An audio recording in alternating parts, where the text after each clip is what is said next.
is that tapping at my chamber door?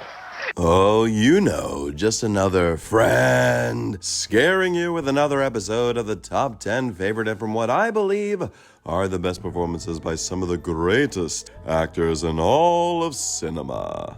Now, I also got a wonderful, awful idea. I'll start from 10 and then smoke good all the way up to number 1. And always remember, my mad scientist friends, I have seen every single film attainable of these artists. That's right. No matter how big the catalog is or how small the role is, if I can attain it on video, DVD, streaming, etc., I have seen it. So every list here comes from sincere, resourceful, and frighteningly spooky accuracy. Happy Halloween, you ghouls and goblins. This is the perfect time today to talk one of Hollywood's most celebrated and enduring screen horror icons. The Uncanny, Boris Karloff. Oh, you know, he was born as the humble William Henry Pratt in Surrey, England, with quite a complicated past, I might say, if you know it. His mother's maternal aunt was Anna Leonowens, if that's how you pronounce it correctly. I've looked it up, and it seems to be the correct pronunciation, whose tales in Siam were the basis of Anna and the King of Siam, crazy enough. His family then came from half-Indian ancestry, which explains Boris's darker complexion. He was bow-legged, had a stutter, and a lisp, so he was the butt of many jokes growing up. To top it off, his father was actually quite abusive, leaving his mother depressed, relying on his 9 elder siblings to raise him. Despite these challenges, he was still so grateful for private education, then attending King's College in London, aiming at a career in government, considering his brothers were members of the British Foreign Service. But his change of heart took him out of the country and in Canada, working as a farmhand, laborer, truck driver, and then, what do you know, stumbled upon the theater. Billy, as they called him, was always a fan of the theater, ever since he read and saw Peter Pan as a child, always hoping to play Captain James Hook one day. He would join forces with the Gene Russell Company, a traveling theater troupe all through Canada, and then making his way to the US, working with even more theatrical companies. The name change came when Boris claimed Karloff was a family name, and Boris was just, well, a nice foreign-sounding name to get away from his dark family past, such as his brother wanted for murder, not to mention the abuse he received from his father. Nevertheless, Boris Karloff, he became, and would you guess that shortly, he would make his way to Hollywood, rising through the dark ranks of extra work, like us all, to small, middling roles, like us all, but after a couple of chance encounters with horror icons of the studios at that time, like Lon Chaney, the man of the 1,000 faces, the encouragement to keep going in the business was stronger than ever. Boris was given the great advice from Chaney to play the part that nobody wanted to play and play it better than anybody could ever play it. And by God, every time you see Boris on screen as some of the most terrifying yet empathetic characters, you see the grounded realism that equates such beauty, a beauty that no other actor really could give. My friends, I say this every time, but this time, I really mean it. Out of Boris's catalog of 170 films, you're telling me we need to define the top 10? Where every performance Boris gave was so believable and giving. We always honor just film here, folks, not short films, unfortunately. They gotta be long form, but never forget the value of his phenomenal television contributions with the Twilight Zone-like take on a psychological horror series like Thriller. I assure you, my friends, this is a thriller. With Boris hosting just like Rod Serling or Alfred Hitchcock, which wasn't a bad series either of its genre, or wonderfully enough in drag as Mother Muffin in the Girl from U.N.C.L.E. episode, which he excels with such glee, as well as many, many others. Not only is Halloween a great time for Boris Karloff films and performances, but of course, Christmas is the perfect time for Karloff. Every Who down in Whoville liked Christmas a lot, but the Grinch, who lived just north of Whoville, did not.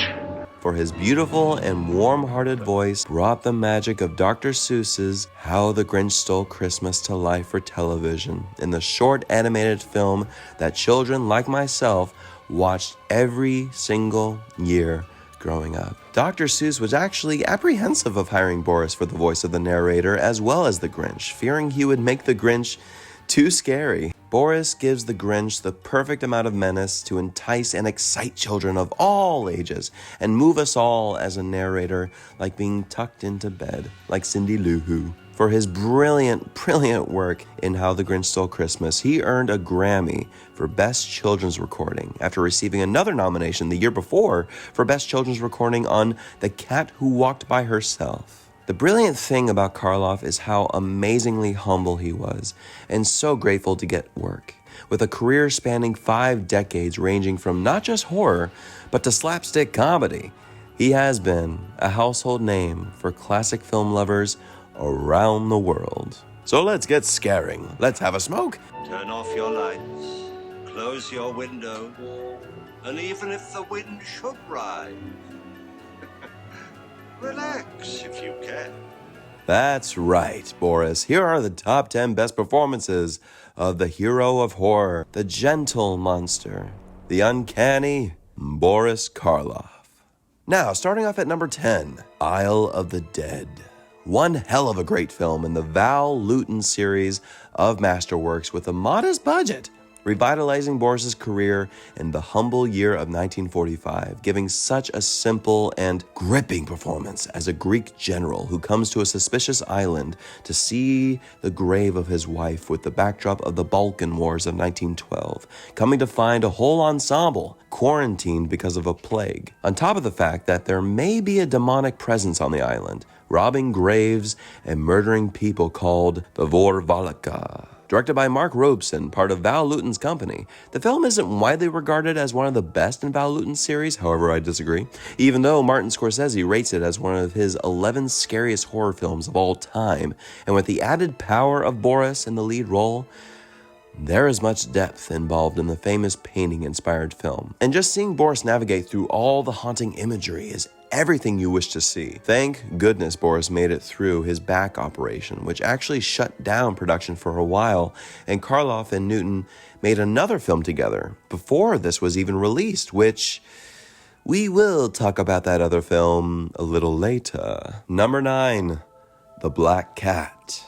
Oh my God, sincerely, one of the creepiest frickin' films I've ever seen in my life, with Boris giving it all the creep factor it deserves. Credited as just Karloff for, at that time, you only needed to say Karloff in order to really get the enticement to see the picture. Based on Edgar Allan Poe's short story, but not at all actually. We have Boris playing the leader of a satanic cult, but he's really an architect with a black cat that one of his new and tragic-ridden guests, played by none other than Bela Lugosi, has a serious phobia of. More deep and dark sinister occurrences go on at Karloff's land that leaves Bella and us, the audience, in such a creepy and sick mood. This became the first of 8 pictures Boris and Bella did together, and many would be so scared of their rivalry, which was a thing, let's not be coy about that. Bella would try to steal the scene away from Boris every chance he got. But at the end of the day, they really did respect and love each other as friends. The lot of their scenes together are just fire, and with the great big reveal of Bella's wife being preserved.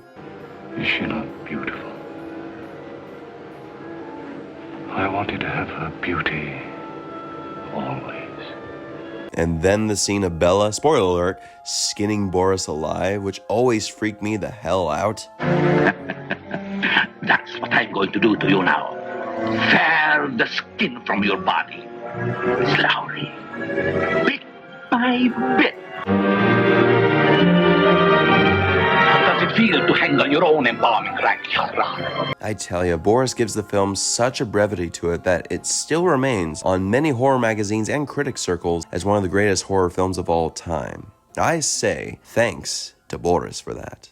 Number 8, The Lark. This actually upsets me for this placement because it is not a horror film. It should be much, much higher because of how beautifully charged Boris is in this made-for-television film of the play for which Boris originated on Broadway and received his only Tony Award nomination for his performance as Bishop Cauchon, who is at holy trial with Saint Joan. Yes, the Joan of Arc, for the blasphemous actions of being a false prophet. How can she hear God's voice guide her and France to victory? So I know this is a made-for-TV film, which I usually do count if it's good on its own standalone broadcast and presentation. And in essence, it really is the only standalone made-for-television film Boris really did. For this also isn't the first time he would reprise a role he did on Broadway for a made-for-television film. His iconic role as Jonathan Brewster in Arsenic and Old Lace, a role that was written specifically for him, which features some of the funniest damn lines he would ever say. He said I looked like Boris Karloff. You did that to me. Johnny, me find a place, I fix you up. He is hysterical in this role, which he didn't think he would be able to pull off on Broadway. Famously, he was denied to do the film version with Cary Grant and director Frank Capra because his Broadway contract prohibited him to do anything else to keep him in the show on Broadway, which is such bullshit, especially for a role that was created for him. Even though Raymond Massey gives a great performance in the Karloff role, it still would have been perfect to have Boris in the actual film adaptation. So they made the TV presentation under an episode of the Best of Broadway segment, which is fantastic, but I can't exactly count it within his top 10 because of the fact it was under the banner of another series. But the Lark, for sure, since it was only sponsored by Hallmark, of course. So you get a good balance of faith and damnation. And Valentine cards. How sentimental. Now, the made-for-TV adaptation features absolutely some of the most Shakespearean deliveries from Karloff that anyone would see. Joe, look at me.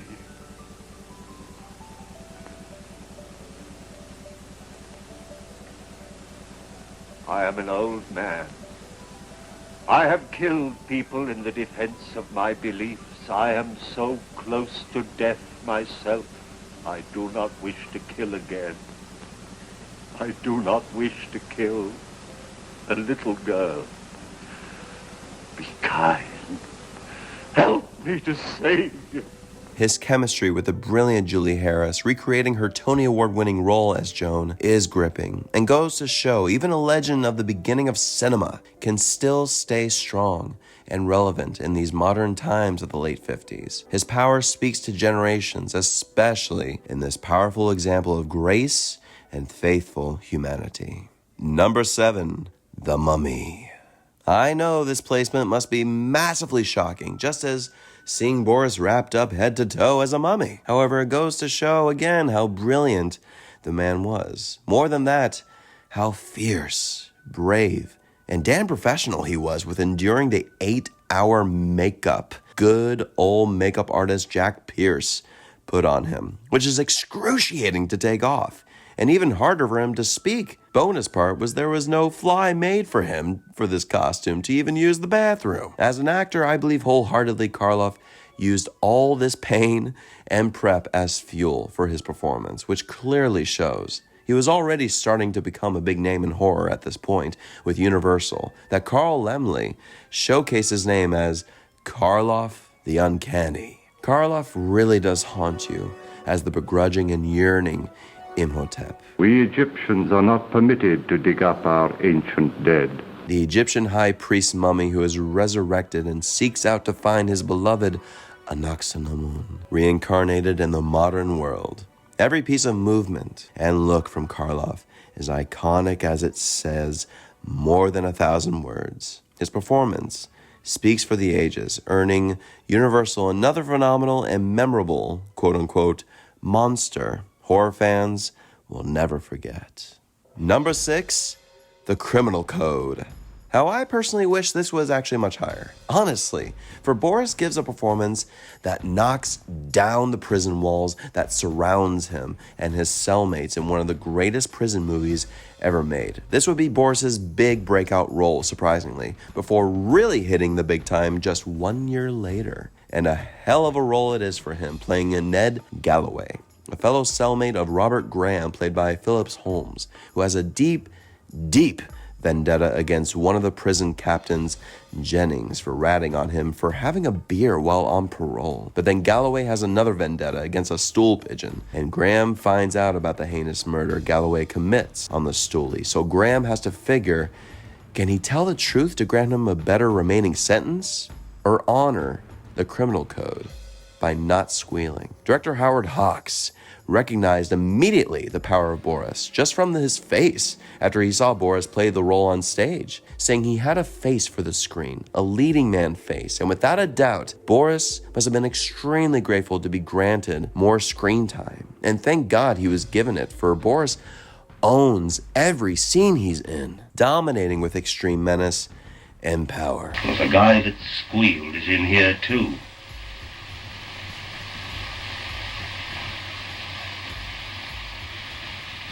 I got an appointment with him, and 12 years to keep it in. And at the same time, you feel for him in his pain, for being thrown back in jail over a glass of beer. His final scene in the cell is gripping, as you would expect in a Hawks film, but more so in a Karloff performance. Come on, you yellowbellies! Get me! Let him have it! Number 5, The Black Room. If you have not seen this film, folks, I dare encourage you, Uncanny Karloff fans, to see Boris nail this double duty of playing royal twin brothers in the 18th century who live with a cursed prophecy that the younger brother will kill the elder brother in the black room of the castle. So the family tried to divide the brothers to prevent such a thing, influencing the elder brother Anton to leave and travel. But once he comes back home to see his brother Gregor, the rumors from the town reveal how evil Gregor has become. We just hope the prophecy won't be true. This is absolutely a tour de force from Boris, playing twin brothers that are absolutely two different characters.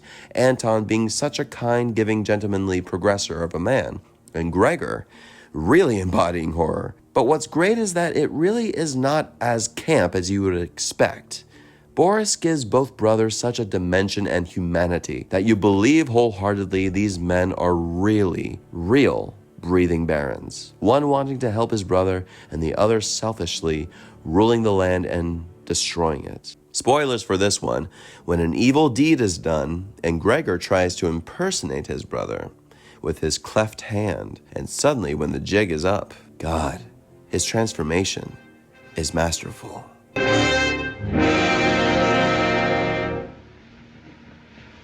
Why don't you notify the authorities? His performance is so brilliant here that apparently Karloff was voted runner-up to the SAG's Best Performance for the month of August in 1935. Number 4, Targets. Oh, how I wish again his practically biographical performance here was much higher as well. Of all the films Boris did, produced by the cinematic B-movie legend Roger Corman, such as The Raven, with the good old Vincent Price, and The Terror, oh Jesus.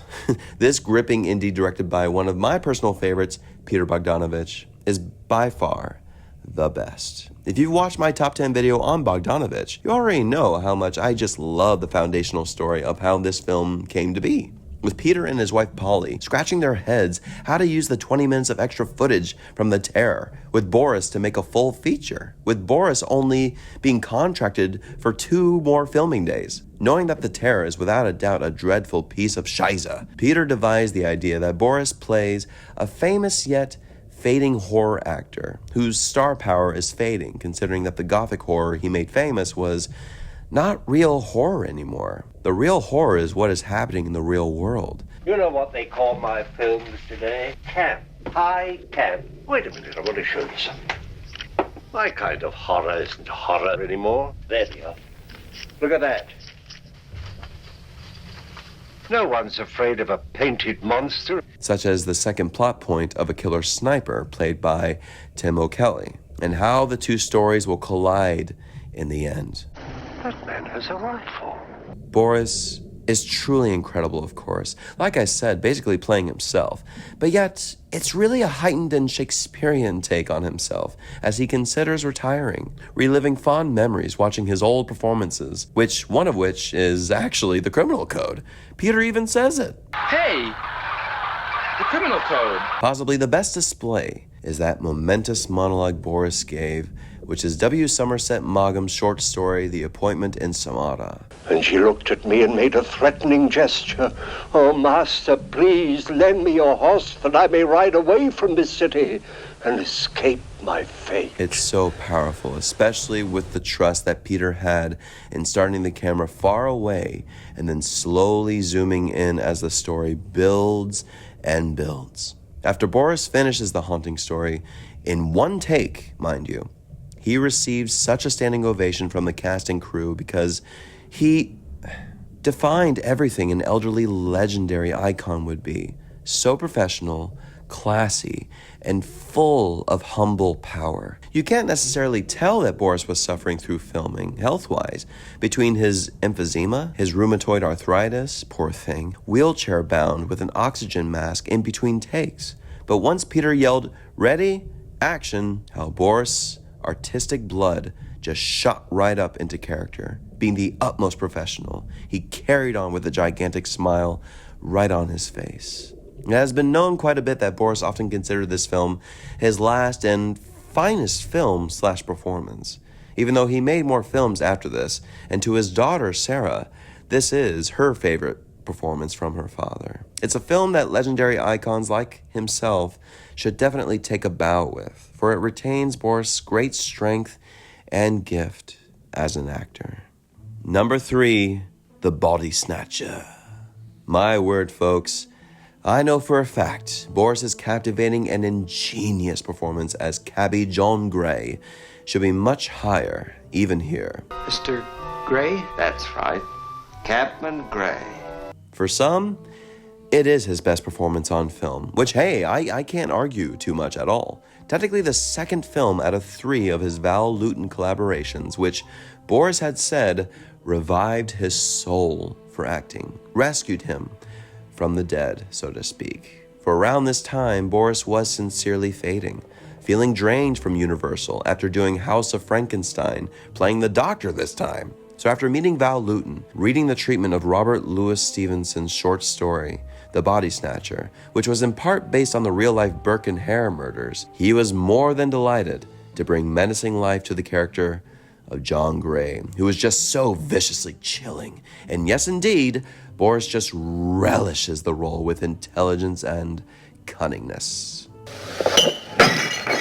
You can't build life the way you put blocks together, Toddy. What the devil are you talking about? I'm an anatomist. I know the body, I know how it works. You're a fool, Toddy, you're no doctor. The brain, I tell you, I know. You don't know, and you'll never know or understand, Toddy. Not from Knox or me would you learn those things. Boris sinks himself in this role, and though the plot is really centered around young Donald Feats, played by Russell Wade, he steals every single scene, unintentionally, gripping us with his mighty voice. Significantly as well, this would be the last collaboration between Karloff and good friend Bela Lugosi, which surely ignites the film's power in that cold scene where Bela's character blackmails Boris, and how Boris slowly fights it with smiles. It's everything you want to see out of his character, to its spine-tingling climax. Spoiler, and how after he kills him, the cat just moseys on over, and how Boris just nonchalantly pets the cat after killing a man. It's numbing. Most horror historians feel this was the performance Karloff should have received an Oscar nomination for. And I agree totally, because in my opinion, we wouldn't have the performance likes of Hannibal Lecter without Boris's portrayal here, which clearly is the best of the groundbreaking Val Lewton collaborations. Number 2, Frankenstein.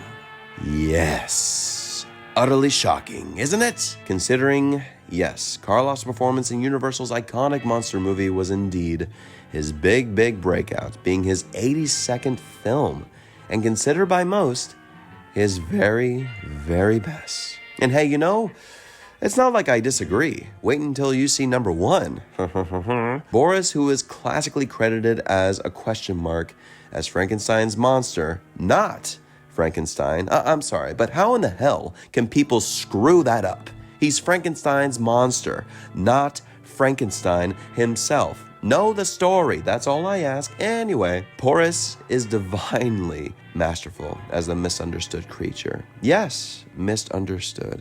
A creature with an abnormal brain, just with his amazing entrance backwards, his slow, menacing turnaround, and the jump cuts to reveal his shocking reconstruction is so powerful. Honest to God, any actor who wants to study mask work, acting through heavy prosthetics, working with voice and movement, take a masterclass of just watching Karloff here embody the monster, from his 13-pound weighted shoes to his blackened flat top, amazingly designed with Karloff by, again, Jack Pierce, whom Karloff literally has given majority of the credit to for his success in the role. Hands down, one of the utmost beautiful images in cinema is that moment when Dr. Frankenstein opens the ceiling to reveal the light, how the monster is captured by it, and him just reaching towards the light.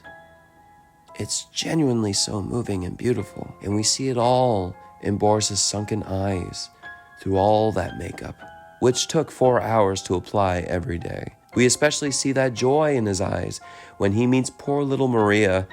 Oh, man. And that scene troubled him for years because he didn't want to do it, but it absolutely works for the depth of the monster. Many have always complained that Karloff has nothing to do with this role except roar and strangle people. But honest to God, folks, when you think of the pathos of any monster to this day, we have Boris Karloff's frightening yet moving portrayal that would inspire actors in the genre of horror for years to come.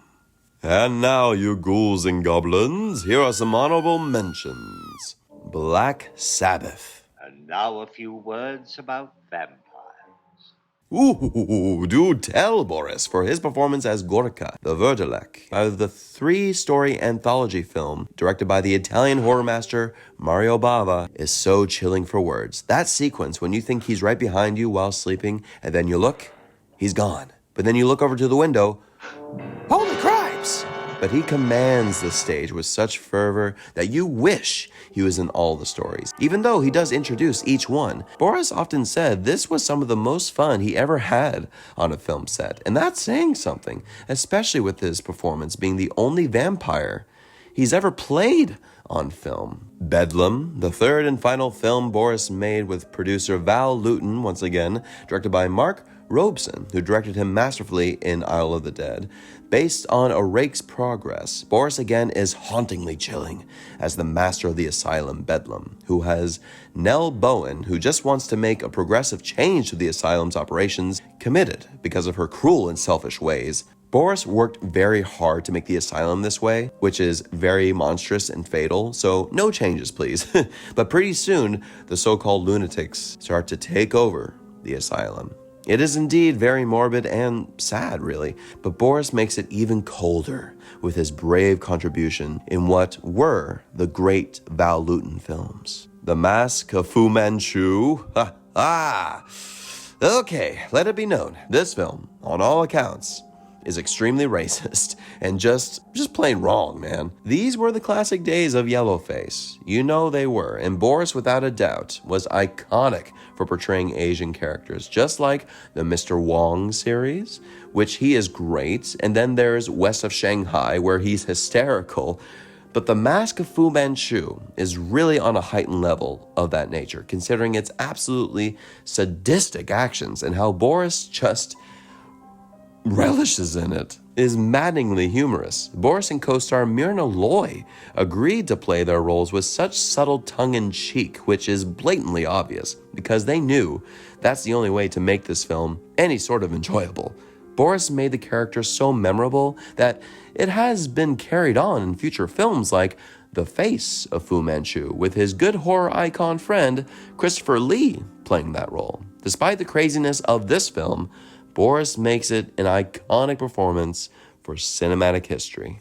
Son of Frankenstein. Yes, the third installment of the Frankenstein series, which was Boris' final appearance as the monster. And yes, again, when you view this film, you already know it's below par of the first two films, with the makeup and wardrobe for Boris' last remains of the monster just looking so poor. I mean, this design might as well have been the influence for the famed cereal Frankenberry, for God's sake. However, there are certain scenes that Boris really does give it such a beautiful essence, even though the script was literally being written as they were shooting, just like the Mask of Fu Manchu, with the monster being mute, again, partnering with Bella again, who is utterly fantastic as Igor, and quite frankly, this is their best collaboration together. I have to say, it is their best film together, with Boris giving the scream of his life for Igor, which is literally iconic.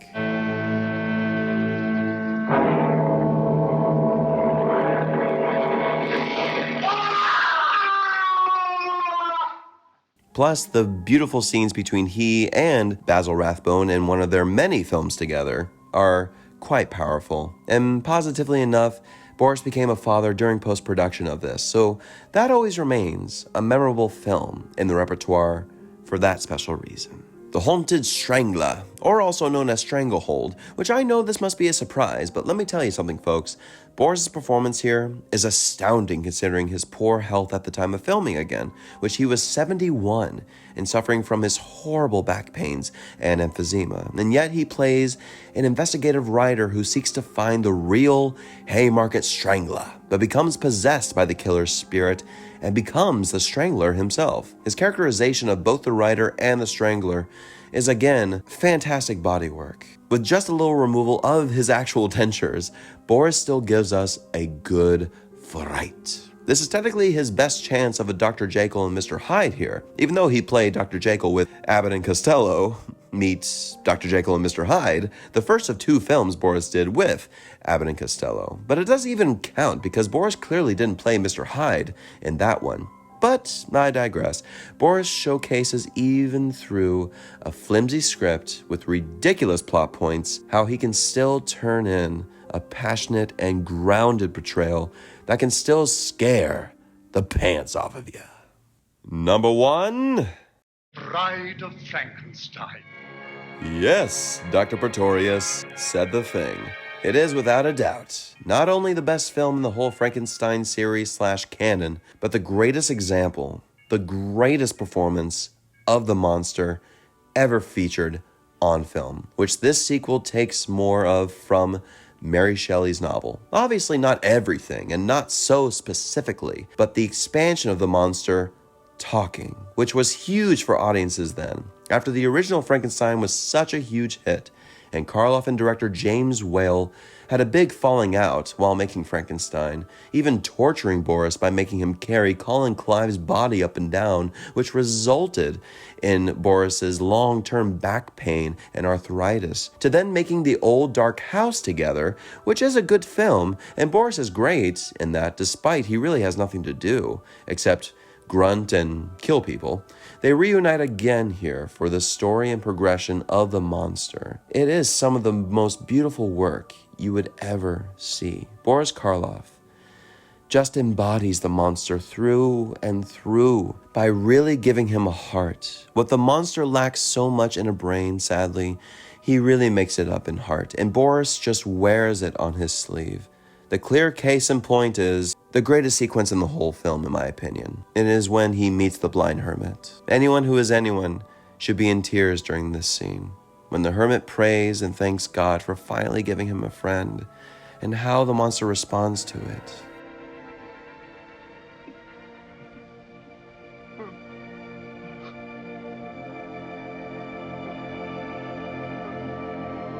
He realizes again, this is what I want, and oh, how happy he is to have a friend. That next scene of him talking. Good. But the smoke gets me even more. Good, good. It's so funny and yet so adorable, even though we have seen this monster in this film alone kill about 5 people so far. It's incredible complexity and balance that Boris brings, on top of the fact that he hated the idea of speaking as the monster. But Boris absolutely made it work wonderfully and creates an iconic voice for the monster that would be mimicked all around the world. I applaud Boris' work as the monster even more here, for I can understand how he must have felt adding that layer of making this lumbering creature speak, asking himself, how does this monster sound? Even though he made the grunt empowerment from the first film, but how does he sound speaking English? And once again, he pitches it beautifully. Of course, we still have Boris's brilliant ability to work in body language as the monster, especially with the final scene with Elsa as the bride. How one look from Karloff could say so much, and closing lines like these could impact so hard. Yes, go. You live. You stay. We belong dead.